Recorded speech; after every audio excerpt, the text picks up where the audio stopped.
Salut à tous, aujourd'hui vidéo sur mon expérience de 3 mois au Japon dans une petite ville de la préfecture de Gifu. On va en parler tout de suite et ça fera un peu office de vidéo bilan en 2023 parce que il faut reconnaître que à part cette expérience, j'ai pas beaucoup pratiqué mon japonais l'année dernière. Donc voilà, en tout cas j'ai plein de choses à vous raconter là-dessus, c'est parti.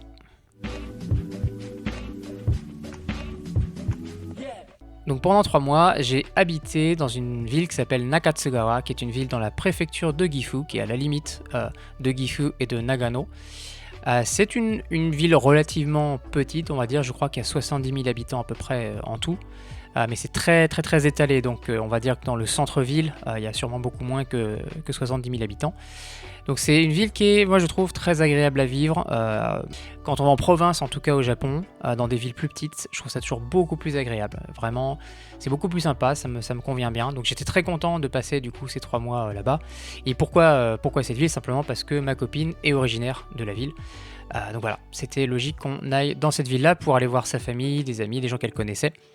Et très concrètement, pendant ces 3 mois, qu'est-ce que j'ai fait? En fait, j'ai télétravaillé, mais j'avais quand même du coup pas mal de temps pour aussi me balader dans la ville, rencontrer des gens, etc., faire des excursions. Avant de vous raconter mon expérience, juste petit avertissement que c'est une expérience qui est subjective.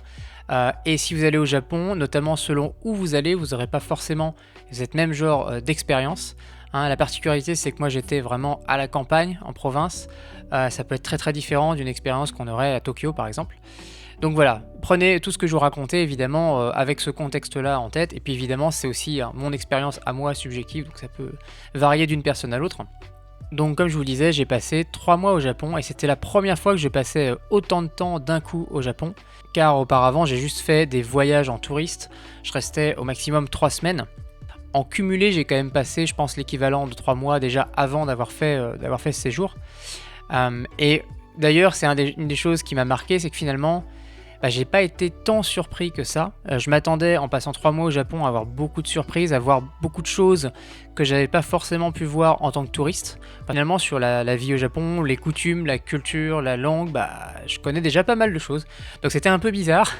Moi qui m'attendais vraiment, en me disant 3 mois, je vais découvrir des aspects que j'avais jamais vus de la culture. En fait, le principal aspect du Japon que j'ai vraiment découvert pendant ces 3 mois, c'est tout ce qui est relation avec la famille, relation avec des amis, des collègues, etc. Parce que là, j'ai vécu finalement un peu immergé dans un environnement. Donc j'étais en fait avec ma copine. On était dans la région en fait d'où elle vient. Donc voilà, j'ai vu plein de personnes de sa famille qui habitent la région, qui sont même voisins parfois de là où on était. Ce qui fait que j'ai vraiment eu cet environnement familial. Donc c'était hyper intéressant de voir comment ça fonctionnait. Notamment peut-être la différence culturelle la plus importante, c'est la manière dont les Japonais accordent de l'importance aux liens entre les personnes, c'est-à-dire est-ce que sa sœur est employée par machin, est-ce que il connaît machin qui connaît bidule, donc c'est pas juste simplement un lien de relation simple, mais c'est aussi dans une société plus large, dans une certaine communauté de la ville par exemple où on était, qui joue quel rôle, et par exemple la sœur de ma copine, c'était important de savoir que son patron, c'est qui son patron, aller le voir pour lui donner potentiellement un petit omiyage, un petit cadeau, pour entretenir les relations avec lui. Donc c'est quelque chose qu'on fait beaucoup moins en France. On a des relations avec des gens à qui on est en relation directement, par exemple avec notre famille directement, avec nos amis, mais on n'a pas trop cette idée de si quelqu'un a rendu service à quelqu'un de ma famille, je vais vraiment faire les efforts d'aller saluer en fait la personne. Et ça, c'est très ancré, je pense, dans la mentalité japonaise, dans la culture japonaise, et très différent de ce que nous, on a l'habitude de faire. Nous, on est vraiment, en France, je dirais, plutôt à la cool. Bon, voilà, on aime bien quelqu'un, on va le voir. On n'aime pas quelqu'un, on va juste pas le voir. Au Japon, c'est plus compliqué. On est, entre guillemets, obligé d'aller voir telle personne, parce que, il faut entretenir la relation. Donc c'est quelque chose qui est peut-être un peu abstrait du point de vue français quand on n'a pas eu l'habitude de vivre au Japon, ou d'avoir des contacts japonais assez rapprochés. Donc c'était très intéressant de ce point de vue-là. Parlons maintenant un peu des choses que j'ai bien aimées, des choses que j'ai moins aimées. Là, un truc qui a été très cool, je trouve, c'est l'accueil que m'ont fait les Japonais. Alors, j'avais en quelque sorte un peu d'appréhension parce que on me dit toujours que les Japonais sont moins accueillants et moins sympas avec les étrangers qui s'installent entre guillemets au Japon, qui vivent au Japon, qui travaillent au Japon. Il y a tout de suite un peu plus de méfiance, un peu plus de... Voilà, quelqu'un qui vient temporairement, bon, on sait qu'il va repartir, donc on peut être sympa avec lui pour qu'il il ait une bonne image du pays, qu'il raconte à ses amis que c'était bien.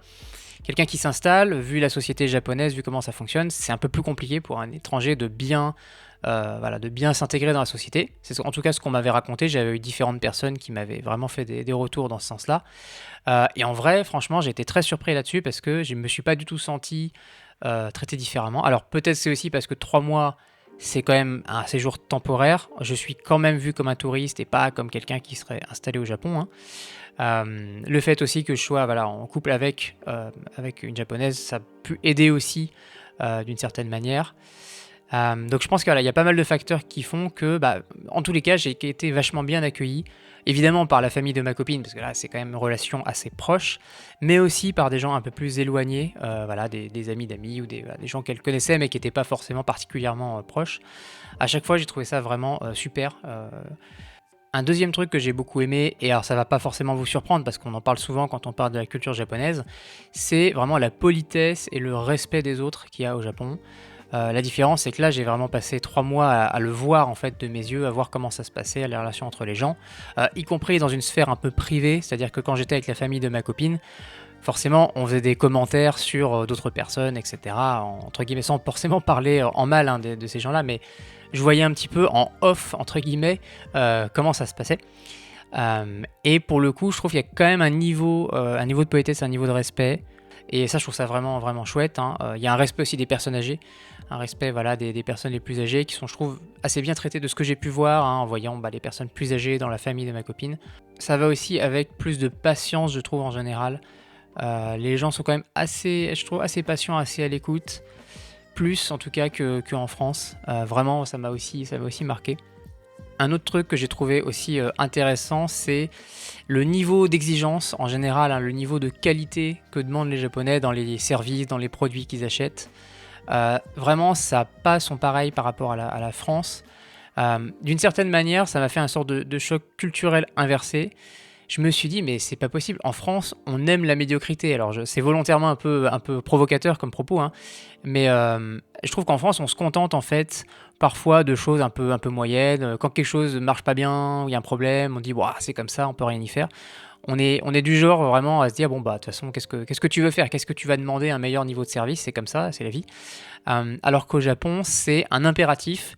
Vous allez par exemple dans un restaurant, voilà, le service va être impeccable. S'il y a le moindre problème, la personne va s'excuser, va devoir s'excuser vraiment voilà, de ce qui est arrivé. Même si du coup c'est parfois excessif, en tout cas pour un Français je trouve, on n'en demande pas tant. C'est-à-dire que des fois on est presque gêné en disant attendez c'est bon quand même, voilà. Je sais pas s'il y a le moindre truc par exemple, je me rappelle quand on était dans un magasin, on a acheté quelque chose et puis on a acheté un autre truc, on était à la caisse et puis on a pris un autre truc juste qui était à côté de la caisse quoi. Et donc du coup la caissière s'est presque excusée de devoir refaire le compte et de recalculer le prix quoi. Il y a un côté aussi, alors c'est probablement aussi un peu de la formule hein, mais à dire sumimasen, voilà, à chaque fois qu'il y a le moindre truc, il y a le machin, elle est pas assez rapide, tout de suite elle s'excuse. Donc c'est excessif je trouve par rapport à ce qu'on a l'habitude d'avoir en France. Après d'une certaine manière on s'y habitue vite. D'une certaine manière, c'est pas mal en fait. En vrai, la vie est quand même agréable quand c'est il y a le côté pratique quoi. C'est vraiment ça qu'ont les Japonais, ce côté extrêmement pragmatique, pratique. Ils accordent une énorme importance à le côté un peu matériel des choses, de la qualité de la vie au quotidien. Quand vous pouvez aller facilement, je sais pas, par exemple vous voulez aller faire une photocopie, vous allez au combini d'à côté, c'est à 5 minutes. Vous y allez, vous avez une machine du futur, mais un truc genre incroyable qui vous parle. Pas de problème pour quel support, ma clé USB, est-ce qu'elle marche ou quoi? Non, il y a les clés USB, il y a les CD, il y a les DVD, il y a les cartes mémoire, tout ce que tu veux. Tu peux imprimer tous les formats en A4, en A3, voilà, et ça te coûte, alors de mémoire, je crois que c'était 20 yens, je crois la photocopie noir et blanc, donc bon, en gros c'est quelques centimes d'euros. Donc voilà, pour un prix qui en plus n'est pas plus élevé, c'est ça. Au Japon, il y a la qualité, mais les Japonais ne vont pas payer plus parce qu'il y a la qualité. Ils s'attendent à un prix pas cher et en plus qu'il y a un niveau de qualité déjà de base qui soit respecté quoi.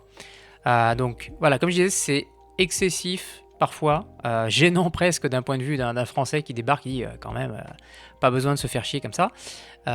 Mais en même temps, on s'y habitue vite. Quand on vit 3 mois au Japon, c'est quand même pratique ce côté-là, le côté voilà, matériel des choses.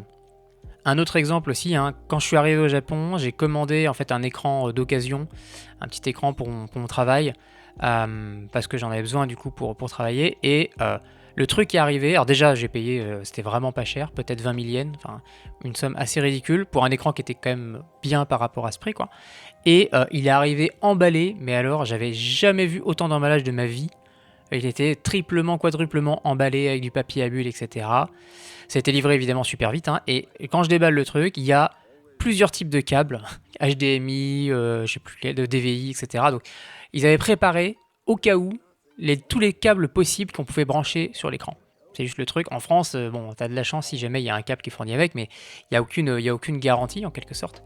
Donc c'est des trucs tout cons, hein. Parfois c'est des petits détails comme ça de la vie quotidienne. Mais on sent que voilà, il faut que les choses soient bien faites, il faut que le travail soit bien fait, il faut qu'il y ait la qualité. Et ça, c'est pas mal. Franchement, c'est pas mal. Mais il va y avoir un revers de la médaille. Parce qu'il y a du coup un aspect que je trouve beaucoup moins cool au Japon, qui est un peu le pendant négatif de ce truc-là. C'est l'écologie, ou l'absence de soucis de l'écologie. Comme le japonais, il va toujours privilégier ce qui est pratique. C'est genre son critère numéro 1, pratique, il faut que ça soit pas cher. Il y a du plastique partout. Pour le japonais, ça n'apparaît absolument pas comme un problème.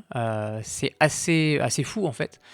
On ne se rend pas compte. En France, hein, vraiment, je pense la prise de conscience qu'on a là sur ce sujet-là. Alors évidemment, ça dépend à qui on parle, ça dépend dans quel milieu, ça dépend. Voilà. Il y a des différences même en France sur cette perception-là. Je pense que si on prend un Français moyen et on lui demande son souci écologique, qu'est-ce qu'il pense d'utiliser du plastique, etc. Est-ce qu'il a du plastique jetable ou quoi, comparé à un Japonais moyen, il y a vraiment, c'est le jour et la nuit, hein, franchement. Et donc il y a un côté très très très dommage. Parce que c'est le royaume du plastique, franchement, on peut pas dire autre chose, c'est du plastique partout. Et donc le moindre truc, il va être emballé, il va être suremballé. Alors il paraît quand même qu'en France, on est deuxième au monde dans le suremballage, après le Japon justement. Ça m'a quand même étonné quand j'ai vu ces stats-là, mais j'aurais pensé que d'autres pays seraient meilleurs que nous là-dessus. Mais voilà, les Français apparemment, on n'est pas les meilleurs non plus là-dessus, loin de là. Mais franchement, je pense qu'entre le Japon et la France là-dessus, il y a déjà un énorme gouffre. D'ailleurs, même ma copine hein, qui est japonaise, elle aussi, hein, à force d'avoir vécu en France, ça lui fait mal au cœur d'avoir du plastique partout, de voir ça. Vraiment, c'est un problème dont malheureusement les Japonais n'ont que très très très peu conscience. Et même si on en a conscience, c'est pas facile au quotidien. Voilà, si on va au supermarché, ça tout sera emballé. On peut se débrouiller en prenant un sac évidemment, un réutilisable, etc. Mais des fois on n'a pas le choix, des fois on est obligé d'acheter un produit qui a été suremballé. Donc ça c'est quand même très très dommage, c'est quand même un des gros problèmes je trouve qu'a le Japon, d'être aussi avancé d'un point de vue économique, mais en même temps de pas commencer à faire des choses là-dessus. Alors on dit que c'est les lobbies, peut-être le lobby du plastique au Japon, qui fait que ça je peux pas changer, etc. Peut-être. Possible, mais voilà, en tout cas, même chez les gens, il n'y a pas cette volonté d'essayer de faire changer les choses. Ils sont encore très loin sur ce sujet-là, je trouve, de prise de conscience écologique. Un autre truc qui participe à ce problème écologique, c'est la culture des omiyage. Vous le savez peut-être, mais au Japon, on offre souvent des petits cadeaux, comme des souvenirs, par exemple, si on fait un voyage quelque part, même juste un week-end, on est entre guillemets obligé de ramener un petit truc, un petit cadeau. Alors, c'est pas un truc qui va coûter cher, mais il faut que ça soit un petit quelque chose de la région, par exemple des biscuits, ou un plat ou un truc typique de la région. Et il faut le distribuer vraiment à tout le monde, c'est-à-dire à ses collègues de travail, à sa famille bien sûr, mais à ses amis, y compris des amis peut-être pas forcément très proches, hein. En tout cas, on est beaucoup plus, entre guillemets, obligé hein, culturellement de le faire qu'en France. En France, c'est quand même assez rare qu'on offre des cadeaux à tout le monde dès qu'on est parti quelque part, ou alors si c'est vraiment un grand voyage, ouais. Sur un petit voyage, vous partez en week-end quelque part, vous n'allez pas ramener des bonbons pour tout le monde, quoi. Par contre, au Japon, il y a ce côté-là, voilà, c'est la culture du omiyage. Et le problème, c'est que ça crée plein de petits cadeaux, parfois des trucs qui sont pas consommables, des choses des petits objets qui traînent. Et d'ailleurs, ça se voit vraiment quand on rentre chez les Japonais. Ça, c'est un truc aussi on s'en rend pas forcément compte quand on regarde juste, par exemple, des dramas, des animés, qu'on entend parler du Japon sans vraiment être chez les gens. C'est quand même beaucoup plus le bordel que ce qu'on imagine. On imagine les Japonais, tout est bien propre et rangé parce qu'ils sont bien ordonnés.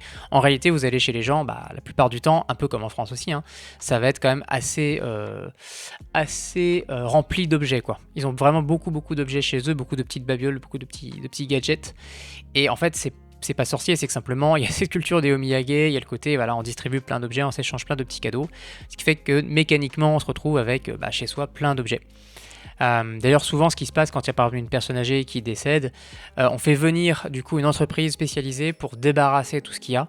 D'ailleurs, ça coûte très cher apparemment. Apparemment, on paye vraiment cher pour se débarrasser de tous les objets parce que c'est tellement encombré en général les maisons de personnes âgées. Il y a tellement de trucs qu'elles n'ont pas jeté que voilà, c'est plus simple en fait d'aller tout prendre en faisant appel à des professionnels.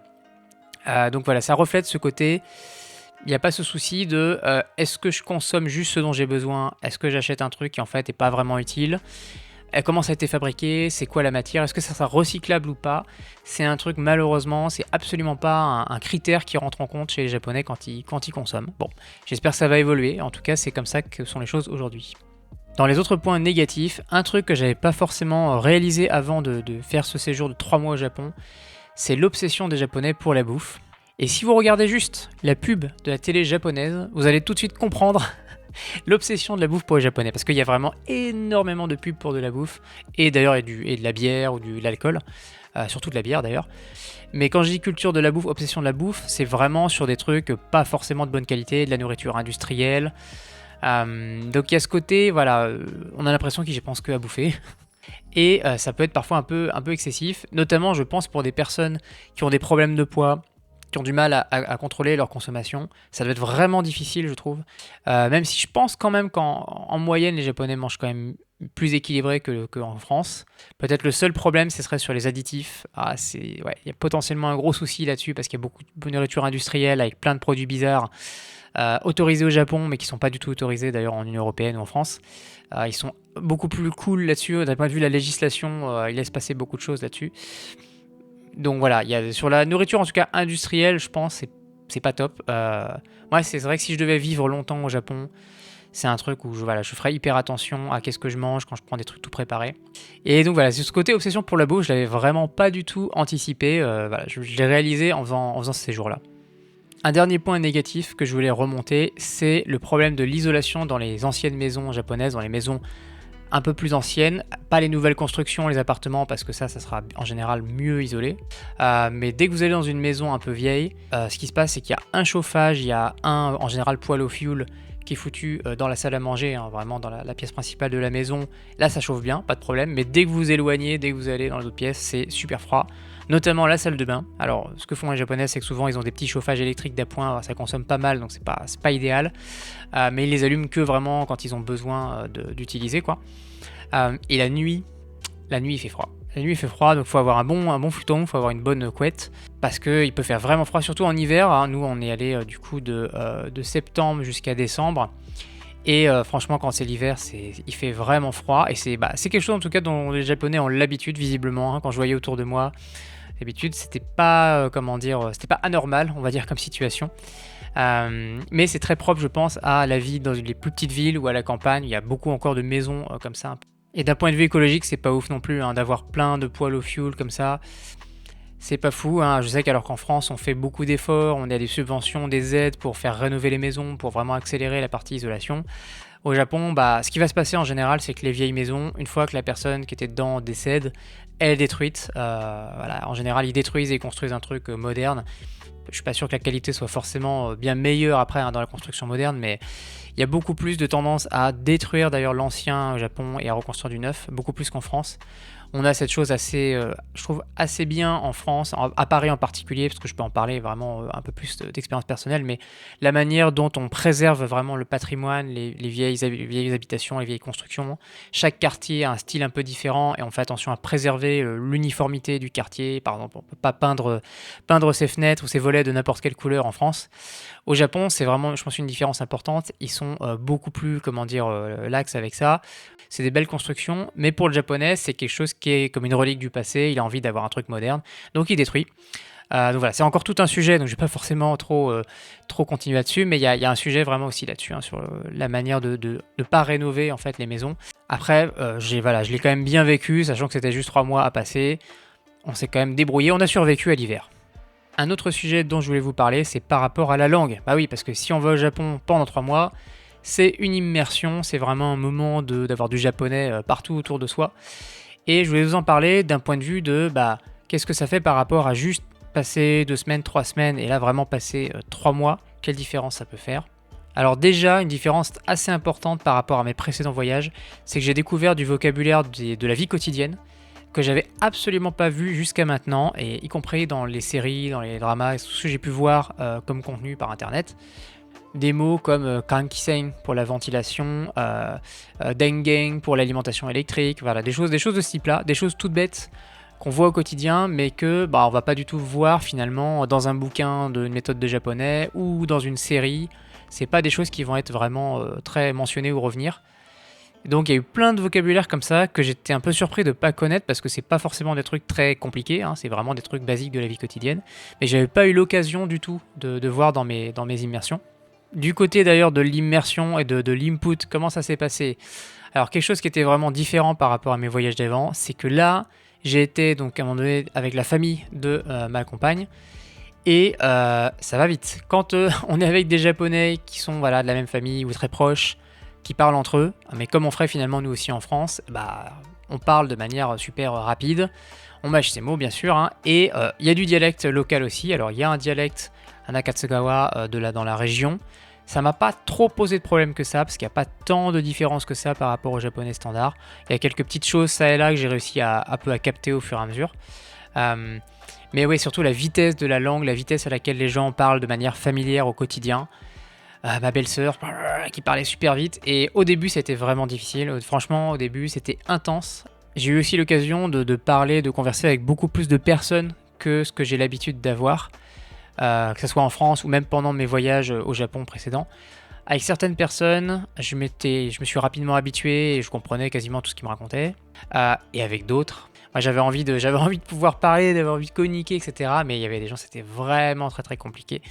Je ramais vraiment pour comprendre les moindres phrases, où je comprenais des bribes, des mots par-ci par-là.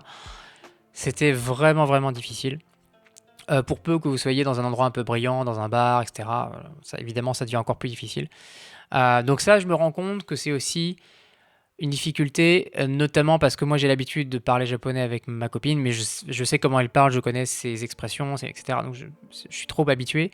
Les séries que vous regardez, les dramas, les animés, les gens articulent bien, les acteurs articulent bien, donc c'est vrai qu'il y a un peu un manque dans mon immersion de contenu vraiment très naturel, dans le sens du parler très familier, où ça parle vite, etc. Je regarde pas tant que ça de chaînes YouTube avec ce genre de contenu-là non plus. Je veux nuancer quand même, parce que ça va dépendre évidemment de votre niveau de japonais. Si de toute façon vous avez un niveau qui est relativement débutant, les gens vont faire attention quand même, ils vont se rendre compte que vous êtes débutant, ils vont s'adapter. Par contre, si vous êtes un peu comme moi, vous pouvez entre guillemets faire illusion. Je peux faire comme si je parlais bien japonais, parce que j'ai probablement un accent qui est pas trop mal, je commence à avoir pas mal de vocabulaire. Donc sur quelques phrases, je peux faire illusion que je suis super à l'aise avec le japonais. Le problème, c'est que des fois, ça me revient dans la gueule en quelque sorte, parce que on me parle super vite en face en pensant qu'il n'y a aucun problème. Et je vais pas forcément arrêter les gens sur les moindres mots que j'ai pas compris non plus, hein. Donc ouais, essayez de préparer un petit peu dans votre immersion, d'aller voir des contenus un peu plus, un peu plus brut par rapport à ce que vous avez l'habitude d'écouter. Je pense que ça pourra bien vous aider. Ça, c'était pour l'input, et côté output, donc ma façon de parler japonais. Ce que ça a changé, c'est que j'étais quand même à la fin des 3 mois beaucoup plus à l'aise sur des phrases relativement simples, sur des choses relativement courtes. Disons que ça sortait de manière beaucoup plus naturelle, un peu tout seul, sans que j'ai besoin de trop réfléchir et me creuser. Donc ça, c'est très cool, très positif. Par contre, ça reste encore compliqué quand je veux m'exprimer sur un truc plus complexe, où je vais devoir un peu articuler ma pensée avec plusieurs phrases, etc. Il y aura de la grammaire un peu compliquée, etc. Là, je vous avoue que c'est encore compliqué. Là, franchement, j'étais parfois frustré d'avoir une pensée très claire dans ma tête en français, et un peu un mur pour arriver à bien transmettre les choses. Donc ça, c'est vraiment un aspect sur lequel il faut que je m'améliore, hein. C'est ce côté, être capable de parler, pas seulement sur des petits trucs que je connais déjà bien de la vie quotidienne, mais sur des choses beaucoup plus compliquées à raconter, des choses plus longues, etc. Il n'empêche que j'ai quand même beaucoup pu m'exprimer, parler en japonais avec des gens, faire des blagues, raconter des trucs rigolos, raconter ma vie, etc. Voilà, j'étais pas du tout bloqué complètement, simplement sur des trucs évidemment un peu plus compliqués que j'aurais voulu aborder. Par exemple, parler de mon travail. J'ai assez peu parlé de mon travail, de ce que je faisais. C'est un sujet un peu technique, mais voilà, en tout cas à vulgariser, je peux arriver à le faire en français. En japonais, c'est pas encore ça. Donc voilà, c'est un peu mon objectif à partir de maintenant, et il y a du boulot encore là-dessus. Mais il y a autre chose qui m'a surpris par rapport à la langue et qui va peut-être, dans une certaine mesure, vous remonter le moral. C'est le fait que même les Japonais ont du mal avec le japonais. Et oui. Et ça, je m'en suis vraiment rendu compte pendant ce voyage-là, beaucoup plus que les expériences que j'avais pu avoir avant, ou même par rapport au quotidien avec ma copine. Par exemple, on va dans un musée, on lit une explication, une description. Moi, je lis en même temps visuellement, je regarde voilà, ce qu'elle est en train de lire. Et puis tout à coup, il y a un mot en kanji. Et puis là, elle lit pas le mot en kanji, mais elle va dire nani nani. Elle continue la phrase. Voilà. Donc en fait, elle a juste zappé le mot. Elle dit bon bah, elle sait pas comment le lire. Il y a plein de mots écrits en kanji qui sont un peu rares. Les Japonais n'ont pas forcément l'habitude de les voir. C'est vraiment un truc très particulier sur la lecture des kanji où c'est pas anormal entre guillemets qu'un Japonais adulte qui parle bien la langue par ailleurs bute entre guillemets sur un mot et se rappelle pas bien comment le lire ou se trompe dans la lecture. C'est pas choquant. Mais disons que je m'en suis beaucoup plus rendu compte au quotidien et donc ça m'a un petit peu entre guillemets rassuré. Je me suis dit bon, j'ai du mal avec le japonais, mais c'est quand même une langue difficile, même les japonais peuvent avoir du mal. Et de manière un peu similaire sur la culture japonaise, la culture un peu traditionnelle, là aussi j'ai eu des exemples où les gens connaissaient pas certains trucs culturels moins connus. Par exemple, pour certains anniversaires à 60 ans, 70, 80, il y a un nom spécial qui est donné du coup à cet anniversaire-là avec une couleur traditionnelle, avec un petit costume, etc. Et donc à chaque fois c'est un nom. Et en discutant après avec d'autres gens, on disait ça et puis les gens nous disaient mais écoute c'est d'attaquer. Les gens disaient mais c'est quel âge déjà? Ils se rappelaient pas forcément quel âge ça correspondait quoi. Et alors moi je venais de l'apprendre parce que je le savais pas avant mais je l'avais appris. Pour moi c'était un truc tout frais. Et je me faisais évidemment des idées en me disant bah ouais c'est évident, c'est sûrement un truc vraiment de base que tous les Japonais connaissent. Et en fait non, pas du tout. Simplement voilà, les gens connaissent pas forcément. Et bien c'est un peu comme en France, hein. Tout Français n'est pas expert de la culture française, loin de là. Et d'une certaine manière ça fait aussi un peu plaisir quand on dit bon, je galère à apprendre aussi les références culturelles, etc. Mais c'est aussi compliqué, il y a plein de choses, il y a plein d'aspects à apprendre, c'est difficile, ça prend du temps. Sur le dialecte du coup qui était utilisé à Nakatsugawa, alors c'était pas trop difficile. Il y avait quelque chose à choper, notamment il y avait des particules qu'il faut remplacer, on va dire, certaines particules par une autre particule. C'était surtout ça, je pense, la plus grosse différence. D'un point de vue du pitch accent, j'ai pas remarqué de différence. C'est pas comme par exemple dans la région du Kansai où ils ont des accents qui sont totalement différents. Il y a par contre des mots après qui peuvent être aussi spécifiques à la région, certains adjectifs, etc. Un dernier truc dont je voulais vous parler pour finir, c'était mon choc culturel inversé, entre guillemets. C'est-à-dire quand je suis rentré en France, comment je l'ai perçu. Et le premier truc qui m'a vraiment choqué, c'est les trains en France ou le métro. Et c'est tellement le jour et la nuit par rapport à vous prenez un train au Japon, alors surtout si vous allez, on va dire, entre guillemets, plus à la campagne, en province. Le train est déjà pas trop rempli de monde si vous n'allez pas aux heures de pointe, mais c'est quand même relativement vide. Mais surtout, les gens parlent très très peu en fait, et s'ils le font, en général, ils font attention à pas parler trop fort. Quand vous rentrez en France et vous allez dans le RER B, puis là, c'est vraiment le jour et la nuit. Je trouve franchement, là, on y gagnerait en France, avoir plus de manières à faire moins de bruit dans le métro, dans le train. C'est quand même hyper agréable d'avoir ça dans les transports au Japon. En plus, évidemment, de la ponctualité, de tous les bons aspects des transports japonais que vous connaissez probablement. Ça, c'est vraiment le truc qui m'a beaucoup manqué, au début en tout cas, quand je suis revenu en France à Paris. Ce calme qu'il pouvait y avoir dans les transports. J'ai eu aussi l'impression qu'en France, on a plus souvent de travaux, on a plus souvent des choses qui ne marchent pas, qui sont en panne. C'est beaucoup plus rare d'avoir quelque chose, par exemple une machine qui ne marche pas, mais d'avoir juste rien qui est signalé. Il y a plein de petites attentions dès qu'il y a le moindre problème de ce type-là, et quand il y a quelque chose qui est en panne, soit c'est signalé bien, soit ça va être remplacé, réparé rapidement. En France, vraiment, c'est une impression après, forcément, quand on revient comme ça, juste après cette expérience toute fraîche de 3 mois, cette impression qu'il y a plein de trucs qui marchent juste pas, ou qui sont à moitié cassés, ou dégradés. Pareil, ça vous le savez probablement, mais au Japon, comme c'est très sûr comme pays, il y a très très peu de dégradation de mobilier urbain, de tout ce qu'on peut avoir dans l'espace public. Et ça, c'est vrai que c'est dur aussi quand on revient, il y a les travaux sur le RER, il y a le machin, il y a un truc qui marche pas, c'est pas très agréable. Par rapport à la maison ou chez soi, un truc qui me manque beaucoup par rapport au Japon, c'est le bain japonais, la tradition du bain au Japon. Et ouais, c'était devenu vraiment un moment de relaxation pour moi, le bain, d'ailleurs c'est souvent quotidien au Japon. Et ça me manque un peu, hein. Même si je peux prendre des bains dans une baignoire ici aussi en France, c'est pas pareil. Il y a un truc qui manque quand même. Et c'est tout pour ce petit bilan du coup de mon voyage de 3 mois au Japon. Donc en conclusion, comme je vous le disais, j'ai pas été si surpris que ça. J'ai pas fait des découvertes si surprenantes, hein, par rapport à la culture, parce que finalement je connaissais déjà pas mal de choses. La culture japonaise, certes, est très différente de la culture française. Il y a plein de choses qui sont très typiques. En même temps, les gens ne sont pas si différents que ça. Je pense que c'est un message important à retenir. N'allez pas croire que la mentalité japonaise, la psychologie japonaise fait que les gens sont, à l'échelle individuelle, hein, très très différents d'un Français, la manière dont on va réagir à un Français. Évidemment, il y a des façons de réagir et des façons d'être qui sont quand même un peu différentes. Mais au final, au bout du bout, quand vous rentrez dans l'intimité, hein, surtout d'une famille japonaise, de gens, on n'est pas si différents les uns des autres, on peut se comprendre. Et si vous connaissez un peu la culture, si vous parlez un peu la langue, vous vous intégrez du coup relativement bien. Et c'était vraiment pour moi un séjour hyper agréable. Et je suis impatient de pouvoir y retourner. Alors ça sera pas pour 3 mois, ça sera un petit peu plus court. Mon message c'est faites l'effort d'apprendre le japonais un petit peu, d'apprendre aussi la culture. Soyez respectueux des traditions locales quand vous allez au Japon, que ce soit pour un petit voyage ou pour un beaucoup plus long voyage, hein, même si vous venez juste en touriste. Voilà, soyez le français qui donne une bonne image aussi de la France, hein, j'ai envie de dire. Et donc si vous faites tout ça, si vous apprenez bien la langue et la culture, vous n'aurez, je pense, aucun problème à passer un séjour un peu long au Japon. En tout cas, c'est tout pour ce petit bilan. J'espère que vous avez bien aimé et je vous retrouve très bientôt pour d'autres vidéos. Dewa, mata kondo!